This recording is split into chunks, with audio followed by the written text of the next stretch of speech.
Will Speedsoft ruin Airsoft? Well, let's get started. If you think this is the same as this, well, there are a few things for you to learn today. Now, the question is, does Speedsoft ruin Airsoft? Speedsofters, even though being a part of the Airsoft community, are fairly easy to distinct. Their loadouts are usually colorful, sporty, and fast, as is their playstyle. Where most people walk carefully, Speedsofters just run like maniacs. Since this playstyle is so different, a bunch of Speedsofters can totally change the dynamic of an Airsoft game. But is that a good thing? And do Speedsofters get into more conflicts than the rest of the Airsofters? First, what is even Speedsoft?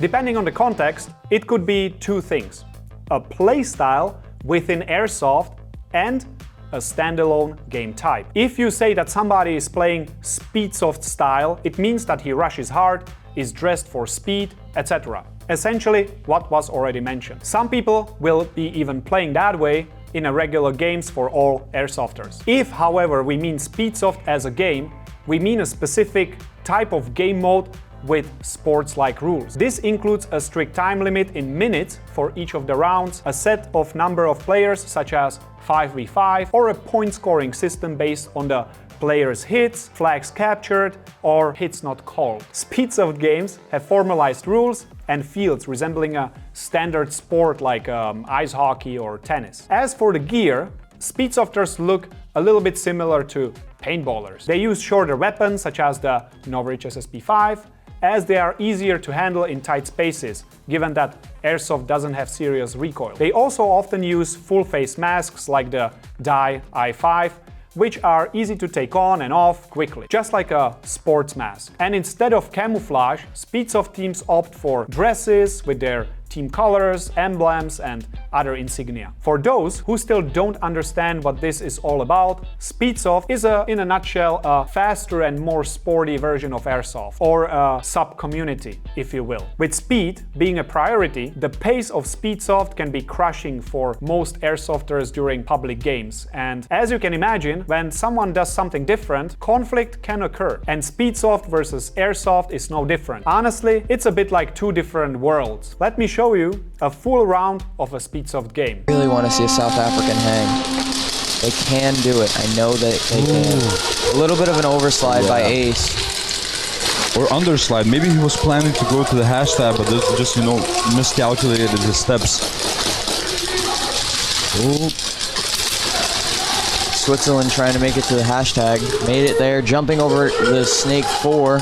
Brown trying to get that flag. Link walks past it. Ooh. And did he shoot both of them? Oh, wait. Oh, go. Let's go! South Africa for the hang! Let's go! Now compare that to a 3-hour-long crawl through the swamps to shoot 5 people in the back. It would be up for a discussion whether these two are even the same sport. But don't get me wrong, I'm not saying that Speedsofters are the rotten apple of Airsoft. Oh no, I would argue that their contribution to the Airsoft community is actually underrated. Hear me out. In Airsoft, to some degree, we have many problems. Toxic players, cheaters not calling their hits, guns breaking down, etc. But above all of these is the law. Restrictions on Airsoft guns, restrictions on the sport, or outright bans of Airsoft are recurring problems we have to face. And believe it or not, Speedsoft can be the golden ticket here. Let's take paintball as an analogy here. I know, paintball is not what you want to hear about in an Airsoft video, but this is interesting. You see, in the mid-90s, paintball was perceived similarly to today's Airsoft by some, as a way to promote gun training and, in terms, violence. We, who play Airsoft a lot, or paintball, know that there is a huge difference between our sport and actual training. But it's hard to blame an average grandma when she sees a bunch of Airsofters in full tactical gear with an ultra-realistic replica of a firearm they saw in the TV last night. Anyways, back to paintball. This perception threatened the existence of the sport itself. After all, the push for gun control was going stronger and stronger, threatening to regulate paintball out of existence. The fight for survival forced paintball into defense, and for them, sporty approach was the way. They replaced expressive words like enemy, kill, or gun with more safe-sounding variants such as opponent, eliminate, or marker. Moreover, companies stopped making ammo with red paint in it to prevent the appearance of blood. And as much as these things may sound stupid to a proper milsim airsofter, these things worked in the eyes of the general public. Paintball indeed became more mainstream. And parents, they were willing to let their kids play and weren't afraid they were sending them to some kind of a doomsday militia training exercise. And as a result, today there is still room within paintball for the milsim crowd precisely because they got away from that stuff back in that day to ensure the survival of the sport. When we apply this analogy to Airsoft and Speedsoft, we see how Speedsoft may actually serve as the vindicator of Airsoft. Moreover, it could work as the biggest lure for young players in the sport. Of course, these are still speculations as things may develop in various ways, but with things like the C21 law trying to ban airsoft in Canada or the outright ban in Australia, there is reasonable fear. Now, imagine what these countries would do if Speedsoft made it into the Olympics, for example. Take another analogy, biathlon. You know the sport where a group of athletes ski around the circuit, then take a stop to shoot at a target. Did you notice the wording? Stuff like athletes or sport.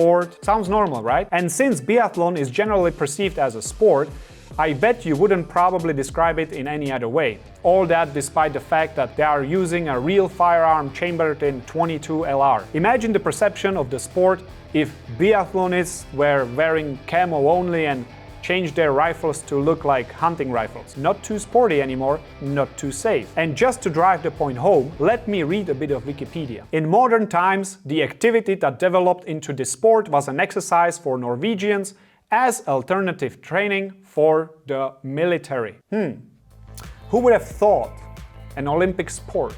In both examples, these hobbies, let's call them that for this purpose, bet on the sports car to keep them alive in the eyes of the general public. The same public that, through elections, decides what is safe and what should be banned. And now, years later, could you imagine an overall ban on paintball when every other corporate team building includes it? Not really, right? But back to Speedsoft. Given that they might be saviors of Airsoft, why are they hated by some Airsofters? What makes some fields ban Speedsoft in a public game or simply restrict it? Well, this boils down to the sporty playstyle again. Speedsoft is the perfect equivalent of move fast and break stuff in Airsoft. Yeah, sure, you get hit, but you take 3 people with you and that's worth it. If you do it 5 times in a row, your team wins. This is a mindset mostly foreign to both new players and a notable group of Airsofters. We usually tend to play in a more military style, trying to minimize losses. This difference in strategy is what sometimes creates conflicts, as the fast-moving Speedsofter may not feel a hit or may be simply a pain in the ass to play against, creating a lot of trade-off kills as well as extra stress and tension. For some people, this extra tension can create a conflict. Adding to that is the fact that there aren't too many dedicated Speedsoft fields and games around, pushing Speedsofters into standard games with regular Airsofters. Overall, Speedsofters are just like the rest of Airsofters, only playing in their own style. So, will they ruin Airsoft? No, not really. As in other sports, I believe there is enough room for all of us. So, when you see a Speedsofter coming to your local field next time, consider that he might help us save the sport as we know it, with BBs, guns, and everything that goes with it. Now, I'm really curious, what do you think about Speedsofters? Do you have an experience with them? I'm gonna be curious in the comments. See you in the next one.